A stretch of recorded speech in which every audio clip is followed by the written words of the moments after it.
this lane, and bottom Slark is very much chipping you down, abusing right clicks, abusing like individual skill in the CS.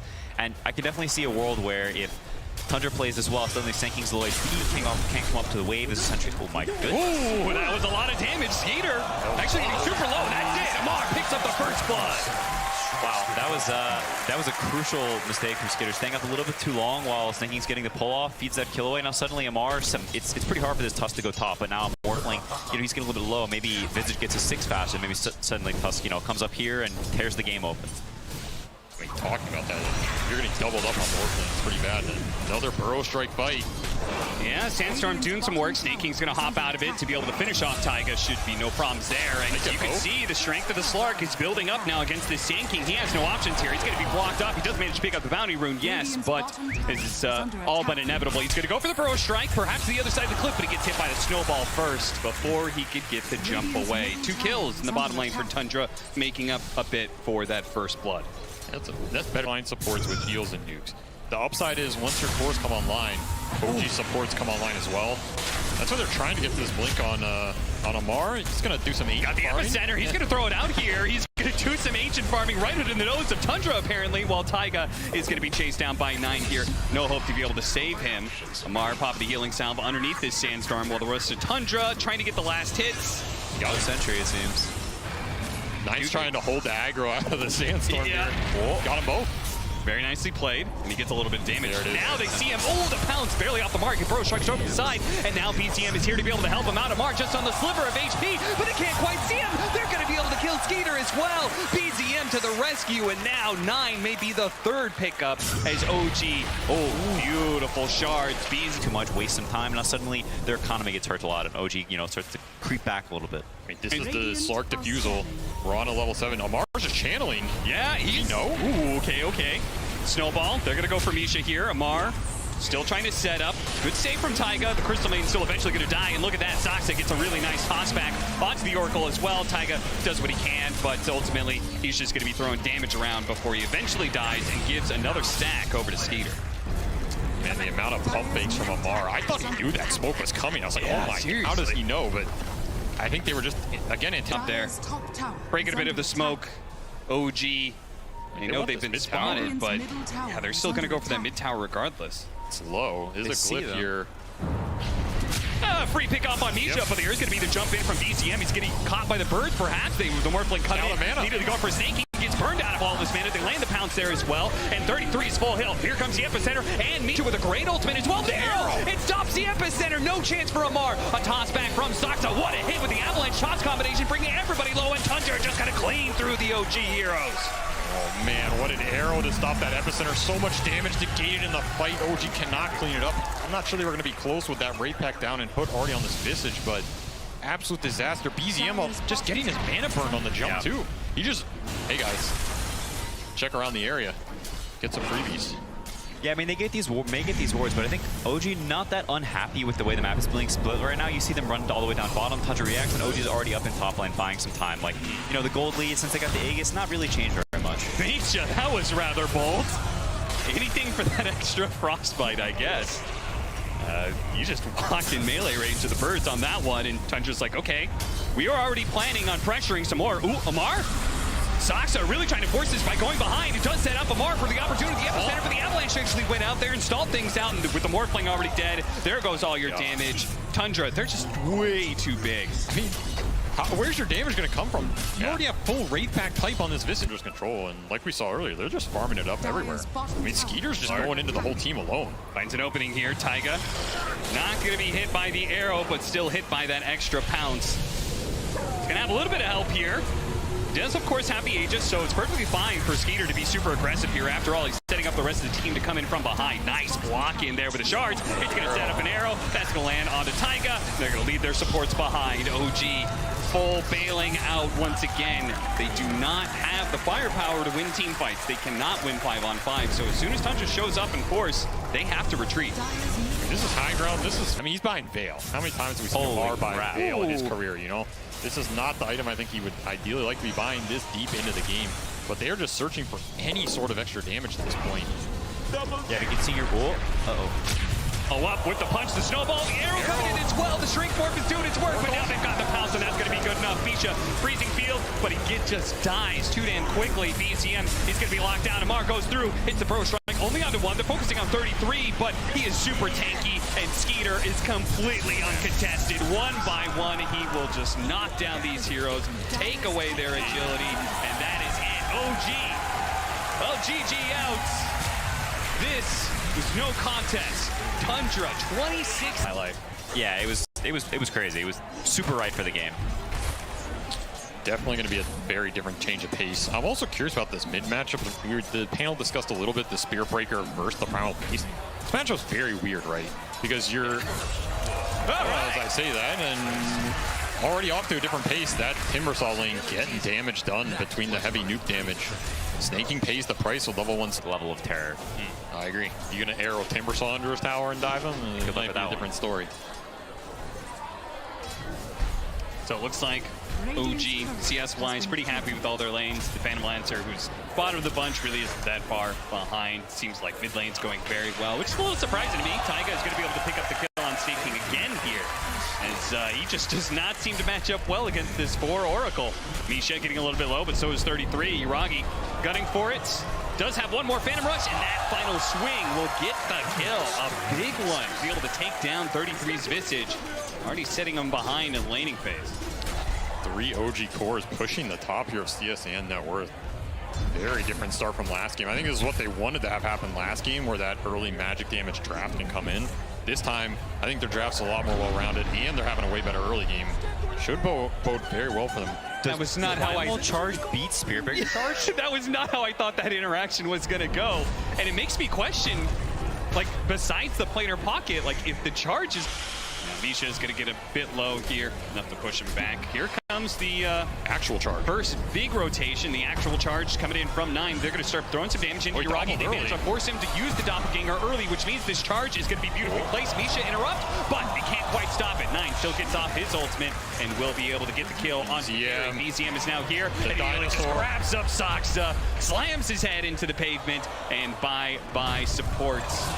There's nowhere for him to run to. Taiga will gladly take that killing spree. He's like, you know what, guys? Yeah, I'm going to play the sacrificial role. I'm going to play these healers and stuff, but I still want the last hit.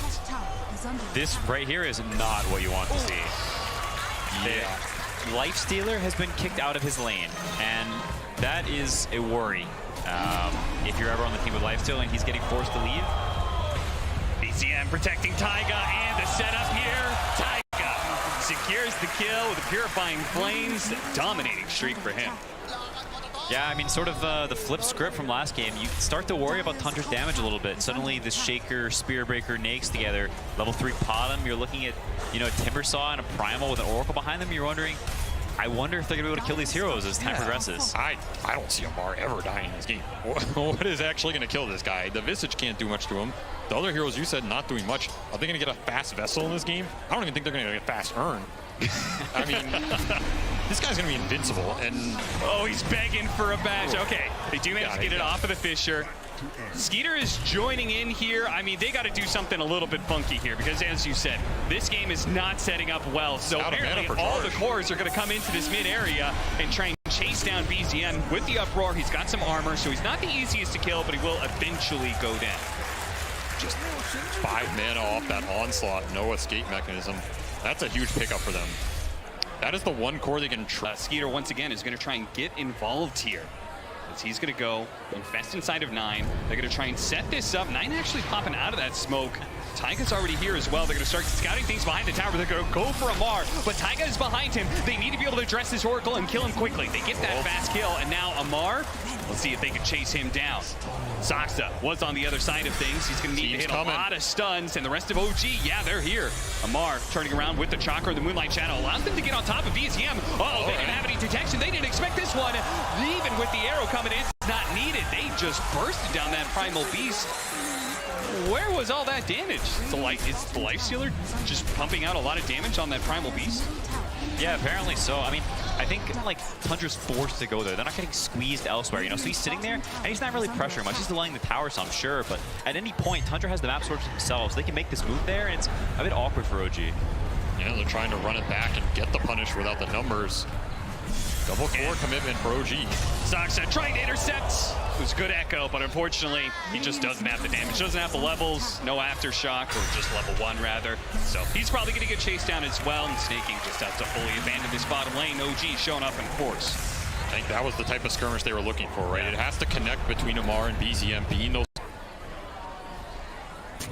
I think, yeah, we see Yuragi. He's actually going SNY here.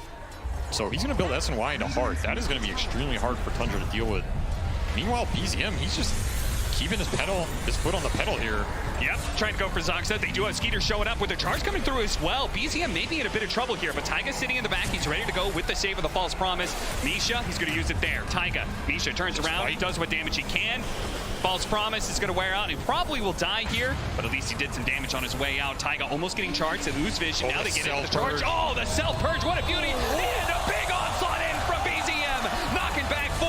He'll bring down Snaking first with the Infest inside of his 9. They're going to be able to get a little bit of a reset here, but is OG going to keep pursuing? Is Tundra going to fight back? No Infest, though, so he's going to have to back out. BZM realizing that he's actually still has some capabilities of fighting here, especially with the rest of OG backing him up. Tundra was smoking there. I think they really wanted to be there at that moment to take the fight, turn it around with the Lifestealer. They still have an opportunity, maybe to the first down. BZM, they get him. And the jump in from Nisha puts him in a nasty position. Skeeter should be able to finish this up. Once again, there's going to be the False Promise, but Misha knows he's dead. He'll just go down fighting where he can. Amar's going to show up. Skeeter needs to go down. That's the Infest, and he's dead.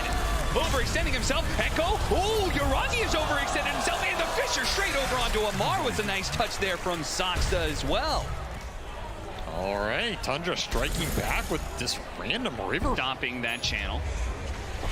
Shouldn't be a problem here for 33 to get out, but maybe Tundra wants to go back in. They see Amar. Skeeter leading the charge. He's going to start slowing him down. The Maelstrom actually does a little bit of damage there. BZM, oh, he was trying to hunt down Zoxa. Now the turnaround Fisher, and once again, he's just getting 100 to 0. No BKB going on. 33. Yuragi was trying to dress him to be able to eat through that cloak, but now Tundra playing together, went back to 33, made sure the Phantom Lancer wasn't a problem. Now they're going to try and chase down some more heroes, and that's going to be Taiga. Once again, he's following his course into battle, but when they lose that fight, he has no way out, and he is just the +1 after every lost team fight. Some rare mistakes from BZM, honestly. A player who's been very clutch. Zoxa, oh, this could be deadly. This is the blink reveal, too. This is the blink reveal. He's going to go and with this smoke get a really nice lane ward, but if the smoke breaks right here, he's going to go for it. Fisher goes out, jumps straight in, Echo, half health already, but the damage still isn't there. They need more follow from the rest of the team. Skeeter's trying to do what he can, but the False Promise has already got out on Yuragi. Yuragi's going to go back in. He needs that Aegis. Wants to be able to pick it up, and then it stabs it away. Now grabs up the Lifestealer, slams him down to the ground, and he's dead. Misha, he's going to fall, but the fight is won, and Tundra are on the retreat. 33 going to be chased down by BZM. Big, bad, primal beat. BZM definitely isn't. No, he is not scared at all. They're going to once again do the turnaround with a Fisher and put some damage onto him, but of course, not only does he have Oracle, he's got the Aegis, he's got a BKB. Charge from behind. Jump out there. Ooh, this is interesting. Manage gets 2. The most important hero, Oracle, dies first, and Misha's going to fall too. BZM has already lost his Aegis. Tundra, this charge in from 9 may have just set them up for a fantastic team fight. The second part, he's going to get there's one of those as a core. It kind of snowballs in that regard, right? If you get to the Shadow Blade, Aghanim Scepter, and such, and you one-shot waves, then you just continue to build up on those items. But if you don't get to that point, you just become another support, perhaps. Uh-oh. He's going to maybe have to blow the BKB. Nope, the Fisher's going to come through. Really good snap. Another Ice Echo. They're going to change on Yuragi. Oh, the onslaught. It's not enough to be able to save him. The BKB goes out from 9. They go for the Infest. 9 can keep the charge going up, and he's immediately. He had a laser focus. He is looking out for that Oracle. He's got a head on a swivel, and he found him, and now they're going to be able to get the Timber Saw as well. 9. Really good save. I mean, Skeeter jumping inside of him enabled that in the first place, but 9 being able to find the right hero to charge every time. Man, that's a sign of a Visage play right there, too. It didn't even look like the bird was even close. And if Radiant isn't invincible, at some point it's a little bit spooky for OG to actually start the fight, like Avery was saying. Now Tundra just boldly going into the triangle here. Yuragi's going to start it off, though. Yeah, once again, they found the Shaker. Snaking, they found the Earthshaker. That is so important. They have the Chakram going out. Zoxa gets a little bit of force step away. Snaking helps him out, and he manages to reset. Meanwhile, Skeeter put the damage and already killed Misha. They're going to find the real Phantom Lancer here. Managed to get the ultimate off on him, too. He's going to be False Promise. They need to be able to save him. BZM right in the middle of things. Trying to go for the break, but the Vincent Flash hook, hardly any damage whatsoever. And it seems like Tundra as a whole are looking pretty good as the Echo goes out in the back line to try and distance himself away from this Timbersaw. And now the rest of the team starts playing. Yeah, there's a random arrow in here, you know. Not an easy game. And it's also a game where this PL here, he's not really able to solo kill people because there are so many stuns on Dire. There's so much kiting, the Force Staff, the Invis, all this garbage. Another Infest charge. Oh, they found the Oracle. They had the vision. They get the charge, and they also hit Misha at the same time. So both supports already dead in this team fight.